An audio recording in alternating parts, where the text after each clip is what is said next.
sejam abençoados por Ti, ó Deus, através deste ensino.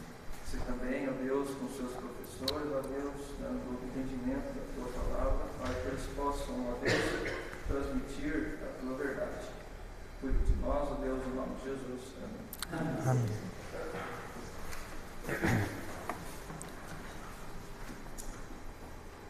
Vamos dar continuidade na exposição do Sermão do Monte, Mateus capítulo 7. Hoje veremos o verso de número 12 somente. Mateus 7, verso de número 12. Diz assim a palavra do Senhor: Tudo quanto, pois, quereis que os homens vos façam, assim fazei-o vós também a eles, porque esta é a lei e os profetas. Até aqui a palavra do Senhor. Vamos orar mais uma vez? Santo e maravilhoso Pai, graças te damos pela Tua palavra, porque ela é viva e eficaz para nos transformar e para nos demonstrar a salvação que há em Cristo Jesus. Faz, Santo Deus, com que Teu Espírito Santo fale conosco no dia de hoje, nos ilumine para entendê-la e que nos dê sabedoria e inteligência para pormos Tua palavra em prática, Santo Deus. É isso que te pedimos, em nome de Cristo Jesus. Amém. Em vista da generosidade de Deus para conosco, a menor coisa que nós podemos fazer diante de tamanha bondade e generosidade é tratarmos os outros bem, nós replicarmos aquilo que nós recebemos gratuitamente do Senhor, Deus, com os outros que nós podemos ver. Em outro momento, as Escrituras vão falar que se você não consegue amar um irmão que você vê, quanto mais um Deus que você nem vê.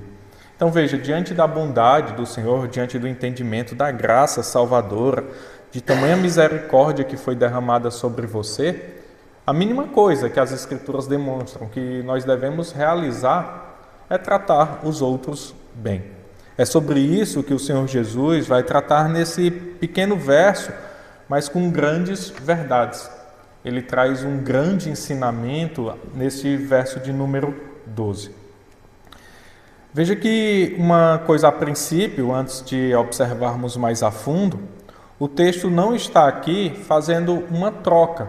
Ele não está aqui falando, como você tratar o outro vai te tratar. De forma alguma ele faz isso.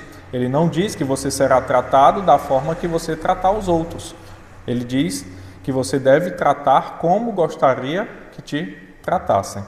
O texto aponta para uma ação independente do outro. Uma ação independente da reação ou uma ação independente de uma ação primária ou anterior. Então é algo que parte de você, parte do crente, e não espera nada do outro. Isso é importante para entendermos, porque esse texto por vezes é usado de forma errada. Vão falar que do jeito que você trata os outros vão te tratar. Não, nem sempre é assim. Veja, os apóstolos foram perseguidos. Eles tratavam as pessoas bem, eles falavam do amor de Jesus e os outros não tratavam ele reciprocamente. Então o crente não é chamado para amar reciprocamente, é para amar incondicionalmente. Esse é o amor cristão. Eu amo apesar do outro. Independente de como ele seja, eu amo, eu cuido, eu trato bem, eu tenho paciência, eu ajo com misericórdia. Por quê? Porque foi assim que Deus agiu para comigo. Então veja, é independente do outro. Este ensinamento era um tanto conhecido naquela época. Há alguns escritos rabínicos do passado e também alguns livros da época, eles vão trazer esse ensinamento. Mas o interessante para nós é que esse ensinamento da época, da forma como era ensinado, eu já digo, era conhecido como a regra de prata.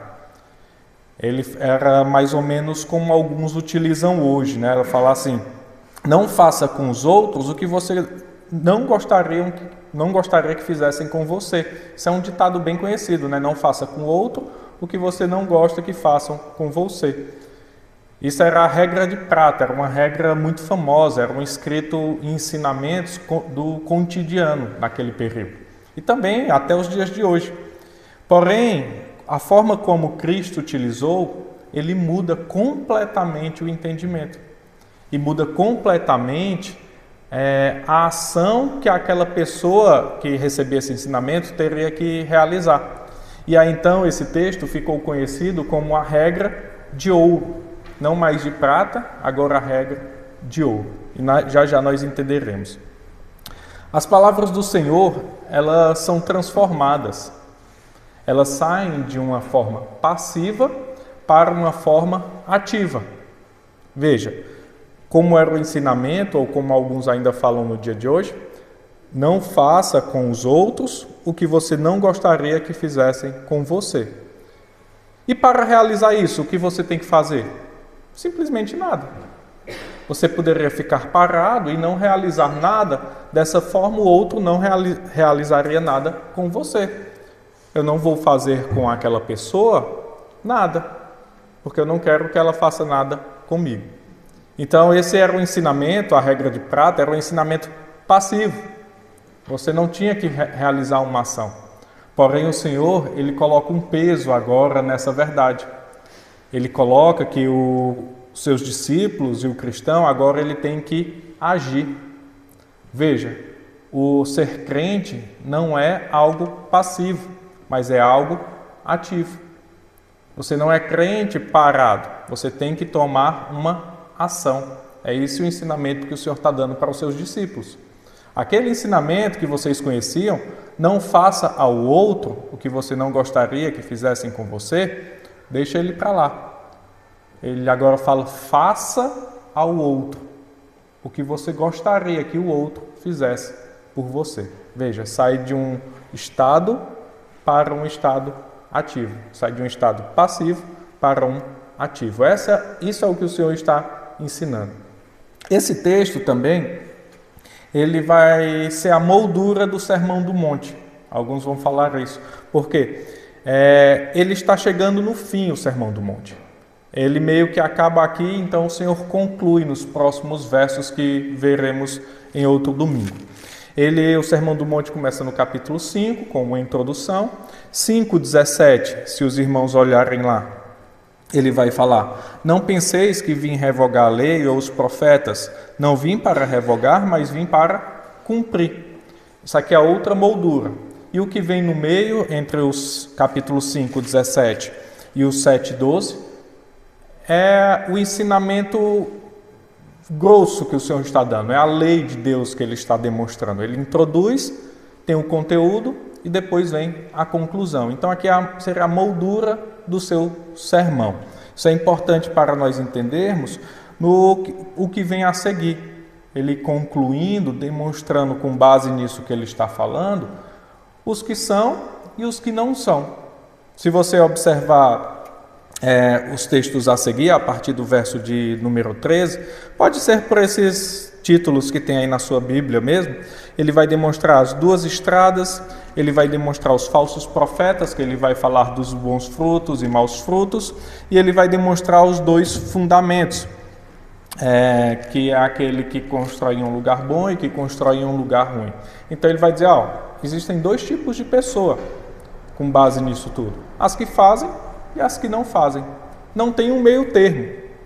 Se você é cristão, você vai viver constantemente incomodado com a graça de Deus. Essa é a vida do crente. Você se sente constrangido com tamanho amor, e esse constrangimento vai te fazer mudar. O Espírito Santo em você vai te convencer e te fazer mudar constantemente, se santificando. Ou você é aquele que escuta e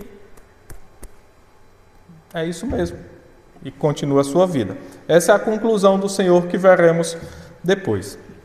Mas veja, na forma passiva, alguém poderia falar simplesmente, podia ficar simplesmente sem fazer nada. Essa é a crítica do Senhor que vem depois, aqueles que não fazem nada. Mas na forma ativa, o ouvinte é levado a mover-se em favor dos outros. Então, essa é a vida do crente. A vida do crente não é uma vida passiva. A vida do crente não é uma vida pacata. onde você simplesmente vai dizer, conheci o Senhor, eu sei quem Ele é, eu sei que Ele me salvou, agora eu vivo minha vida como se nada tivesse acontecido. Não. Um pastor do passado, ele disse que o Evangelho é comparado a um mendigo, que achando onde tinha pão, foi falar para o outro mendigo, e para que aquele outro mendigo também comesse daquele pão. É interessante porque o Evangelho, quando você tem um verdadeiro entendimento desse tesouro que você achou, você não fica parado. Você quer contar aos outros. Você quer contar aos outros porque você entendeu a eternidade, porque você entendeu o amor. Quando nós estamos apaixonados, é comum nós, no nosso casamento, namoro, noivado, nós queremos postar na internet os momentos maravilhosos. Por quê? Porque nosso coração queima e arde de tanto amor. Quando nós estamos em uma viagem, estamos maravilhados com as paisagens, o que nós fazemos? Postamos porque nós queremos que outros participem daquilo que nós estamos vivendo. E com o Evangelho? Deve ser a mesma coisa. Quando a chave vira em nossa mente e coração, nós não aguardamos, como dizem as 7 chaves, debaixo da nossa cama, ou não enterramos esse tesouro, porque ele é muito precioso e vai ficar só para mim. Nós fazemos o quê? Vocês são luz. Ninguém coloca uma luz embaixo da cama, mas coloca no lugar mais alto. Vocês são sal da terra, é isso que o Senhor vem tratando. Então vocês têm que demonstrar essa terra e preservá-la de todo o mal. Como? Demonstrando amor ao próximo. Então vocês vão sair de uma forma passiva e agora vão começar a agir de uma forma que o mundo entenda o amor de Deus.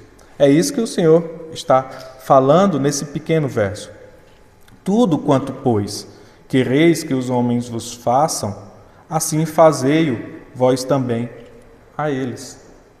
Veja, você não está esperando nada em troca de ninguém.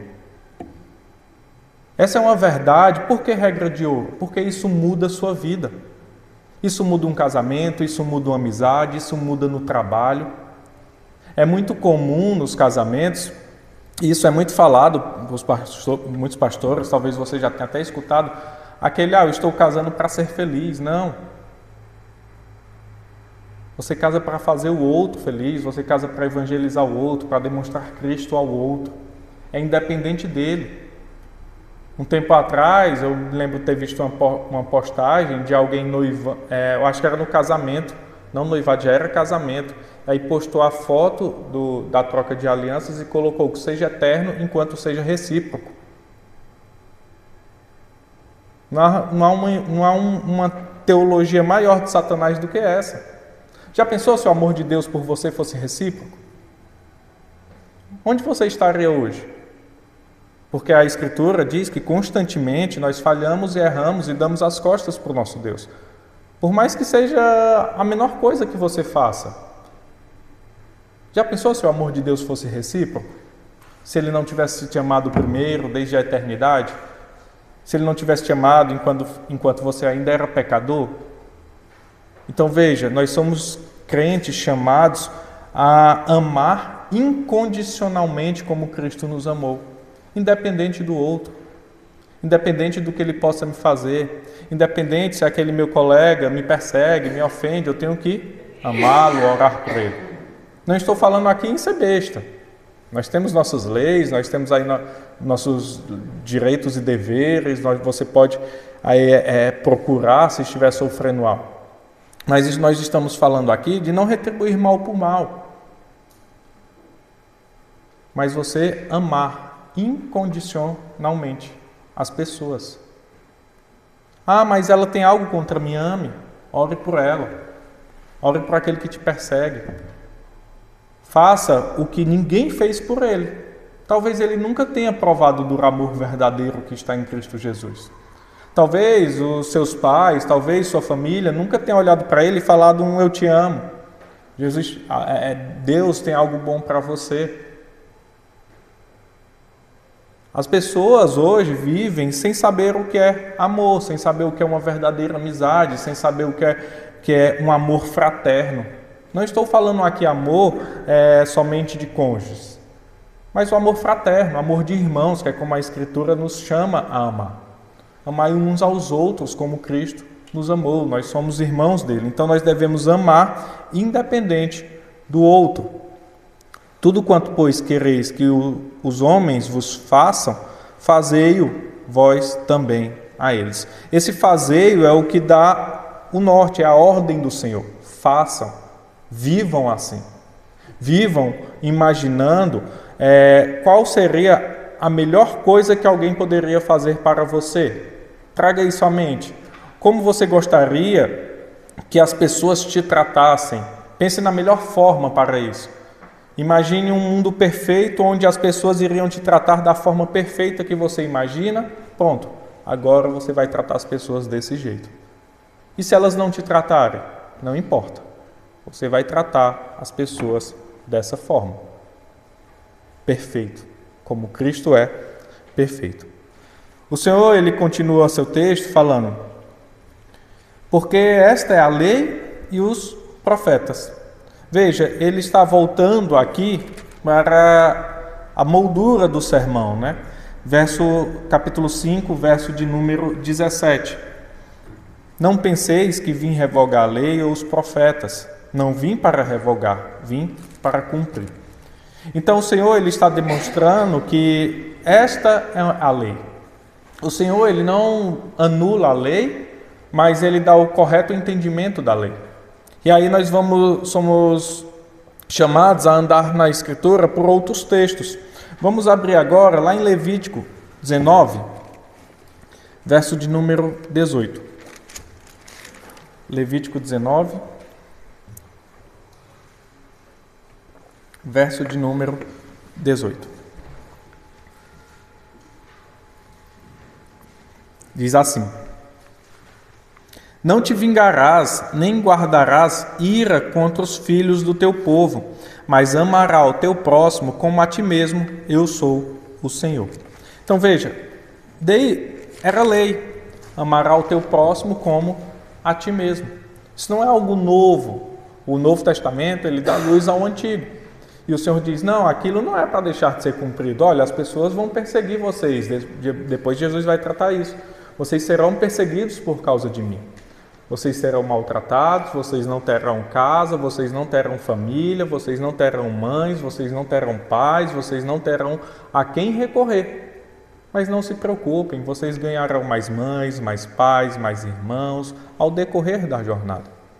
Tendo o que comer e com o que se vestir, estejam felizes. Ele fala isso aos apóstolos. Tendo um pão e tendo uma capa, estejam felizes. Aí como é que eles agem lá em Atos que a gente vê? São presos, chicoteados, amarrados pelos pés, e eles fazem o quê? Louvam o nome do Senhor, por serem dignos de sofrer em nome do seu Salvador. Eles não ficam falando, aquele fulano que me prendeu, aquele cicrano, se eu pego ele. Não. Eles estão presos, chicoteados e amarrados. E eles, o que eles fazem? Louvam a Deus, por serem dignos de sofrer por aquele que sofreu por eles. Então veja, a lei desde o princípio, ela ensina a amar o próximo. Quem é o próximo? Jesus vai explicar, é todo aquele que está perto de você, aquele que precisa. É independente, o próximo não é seu vizinho, não é o membro aqui da igreja, mas é toda aquela pessoa que está ao seu redor. Ele é o seu próximo. Depois, mais à frente em Mateus, capítulo 22, Mateus 22,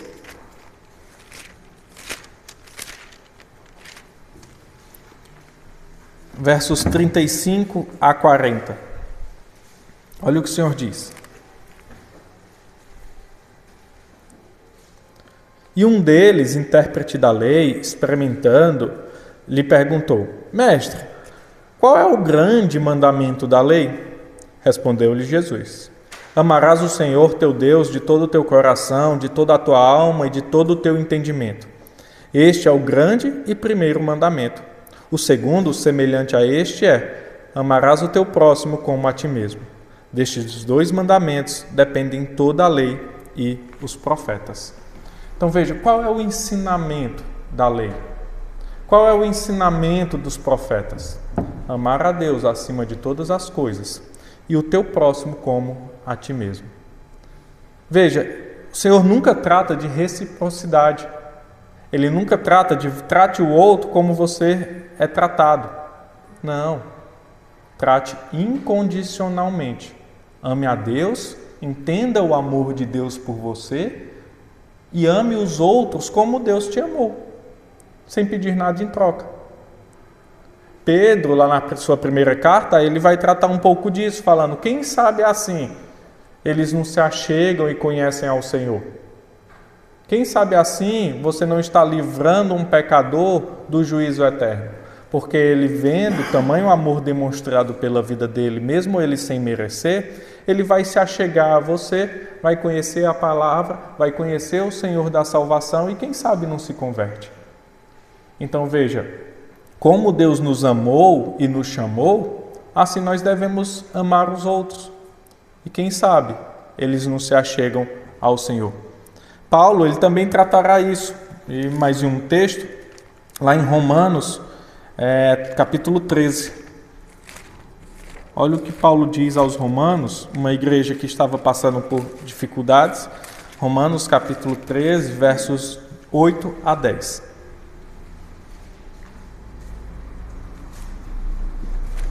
Vejam só. Diz assim a palavra: ninguém fiqueis devendo coisa alguma, exceto o amor com que vos ameis uns aos outros, pois quem ama o próximo tem cumprido a lei. Pois isto, não adulterarás, não matarás, não furtarás, não cobiçarás, e se há qualquer outro mandamento, tudo nesta palavra se resume: amarás o teu próximo como a ti mesmo. O amor não pratica o mal contra o próximo, de sorte que o cumprimento da lei é o amor. As 2 tábuas da lei são resumidas em amar a Deus acima de todas as coisas. E a 2ª tábua da lei, que é essa que Paulo cita, é amar o próximo como a si mesmo. São as 2, uma referente às leis, lá em Êxodo 20, depois você pode ver. As primeiras leis referentes ao Senhor. O restante das leis referentes ao próximo. Não matarás, não adulterarás. Então veja, no que se resume a lei? Entender o amor de Deus e amá-lo. Entendendo o amor de Deus, você ama o próximo, incondicionalmente. É isso que Paulo diz que nós devemos dever ao outro, amor. Nós somos devedores de amor. Isso nunca vai cessar. Para sempre você vai estar devendo amar alguém. Você vai estar devendo amar fraternalmente alguém, demonstrando um amor de irmão, o amor que Cristo te amou. Isso é pelo resto da sua vida. Nunca vai ser demais, é o que Paulo está falando. Não devam nada a ninguém, somente amor. Então, pelo resto da sua vida, você vai estar precisando amar mais. Mas eu já amo mais. Mas eu já demonstro mais, e mais, e mais, e mais, e mais. Nunca cessará. Alguém está com problema? O ame. Demonstre que você é um irmão, demonstre que você está lá para qualquer coisa. Alguém está precisando? Ligue. Telefone. Mande uma mensagem. Quantas vezes nós não falhamos quando vem alguém na nossa mente e simplesmente a gente não pega o nosso celular, que hoje é tão fácil, e manda uma mensagem para aquela pessoa orando pela vida dela? Alguém às vezes que está tão longe, que você não vê há tanto tempo, e às vezes algo na sua mente, o coração falou, manda uma mensagem para aquela pessoa, pergunta como ela está, ora, manda um áudio orando. Quem sabe naquele dia ela não estava precisando provar do amor de Cristo que há em você, que te alcançou. O amor de Deus é algo que nós devemos passar para os outros, dia após dia. E nunca ache que você já está fazendo o máximo. Sempre busque fazer mais e mais e mais. Tudo quanto, pois, quereis que os homens vos façam, assim fazei-o vós também a eles, porque esta é a lei e os profetas.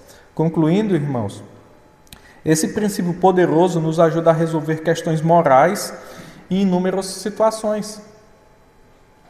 Situações familiares, situações no emprego, situações que você passa no seu cotidiano. Como você deve agir? Como você gostaria que agissem com você? Com paciência, tranquilo, amorosamente. Você gosta de falar se exaltando? Não, fale amorosamente. Não é assim que você gostaria que falassem com você? Fale com paz, fale de amor, fale de Cristo. É assim que o Senhor nos ensina a agir. E Ele é nosso maior exemplo. Lá em Mateus 20, 28, vai dizer: tal como o Filho do Homem não veio para ser servido, mas para servir e dar sua vida em resgate de muitos. Como nós devemos agir? Tal como Jesus Cristo, que não veio para ser servido, mas para servir. Sempre que você estiver diante de alguém e não saber que palavras ou como agir diante daquela situação, lembre das palavras de Jesus. Faça com Ele o que você gostaria que fizessem com você. Vamos orar ao nosso Deus. Santo e maravilhoso Pai, maravilhosa é a Tua graça, Senhor Deus, que nos alcançou, mesmo não sendo merecedores. Maravilhosa é a Tua graça, Santo Deus, que nos constrange diante de tamanho amor, o qual Teu Filho Jesus Cristo veio, não para ser servido, mas para servir, e nos deixou esse exemplo, Pai. Nos ensina, Santo Deus, como devemos agir para que Teu nome seja glorificado nesta terra, Senhor. Que possamos, Santo Deus, agir segundo Cristo, amorosamente, paciente, com benignidade. Não, Santo Deus, pagando mal por mal. Ajuda-nos, Senhor Deus, nessa tarefa, pois somos falhos, Pai, mas queremos, Santo Deus, cada dia estarmos mais próximos de Ti. E isso só é possível porque temos o Espírito Santo habitando em nós. Graças damos em nome de Cristo Jesus. Amém. Vamos agora, em resposta ao sermão, entoarmos o hino Mais de Cristo. É o 135 no nosso inário, mas passará na projeção.